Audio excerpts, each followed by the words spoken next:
Kamusta mga kadip? Project natin today, full outer fairings ng Yamaha Aerox version 1. Ang client pala natin ay si Boss Eman at samahan nyo kami kung paano namin to ginawa, paano natin in-apply sa panel ni Bossing. At eto na nga yung project natin, kalas nang dinala ni Boss Eman. Dahil pang araw-araw tong unit niya, kaya minabuti na lang ni Boss Eman na bumili ng second hand kahit repainted na. Kaya tinutulungan ko na si Boss Eman madiskarga at ma-interview siya. So ayun, what's up mga kadip, meron tayong project dito na Yamaha Aerox.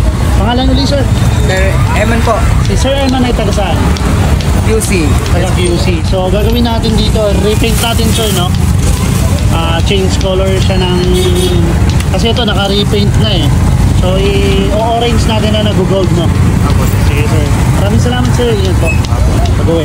I-start tayo agad sa pagbubuga mga kadip dahil kulang na tayo sa oras at sobrang daming project nating ginagawa, kaya rekta na tayo agad sa pag-a-apply ng ating ground coat, which is eto, ina-apply ko na yung color white na ground coat natin. After nyan, magtitimpla naman tayo ngayon ng ating top color natin or pinaka main color na timpla mismo ni Boss John Ray natin. At pagkatapos natin timplahin, syempre kailangan natin yan haluin sabay ibuga sa ating panel na gagawin. After na ito mga kadip, ipapakita na natin agad yung final output. Let's go! So ito na yung kaka ni Boss Eman natin. Ayan o, pinigilatis na ni Bossing. Ano sir, anong masasabi mo ngayon sa kaka ng motor mo, sir? Okay, sir. Ano saan ulit si Sir Eman? Quezon City, no? Quezon City. Commonwealth po. Commonwealth? So sir, pwede mo bang i-review ng konti yung kaha natin? Anong masasabi mo, sir? All the boss. All goods. All goods. Yun.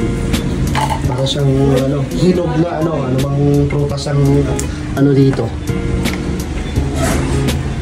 Hinog na orange.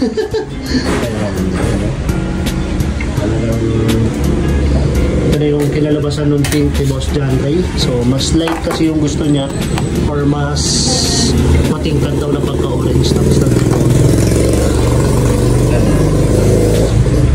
maganda yan sa araw, sir. May ilawan. May kita yung pagka-gold niya. So ayun, nalagyan din natin yung trademark natin. All goods na. Sir, happy naman, sir? Oh, all goods.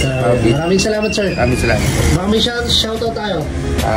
Shoutout sa mga tiga R&B. Yun, ano yan, sir? Mga tropa natin yun doon. Okay, maraming salamat, sir. Ganun lang ka-basic natapos yung project natin at maraming salamat kay Boss Eman dahil nakuha naman natin yung kulay na gusto ni Boss Eman at masaya siya sa project na nagawa natin sa kanya. Hanggang dito na lang yung vlog natin. To God be the glory.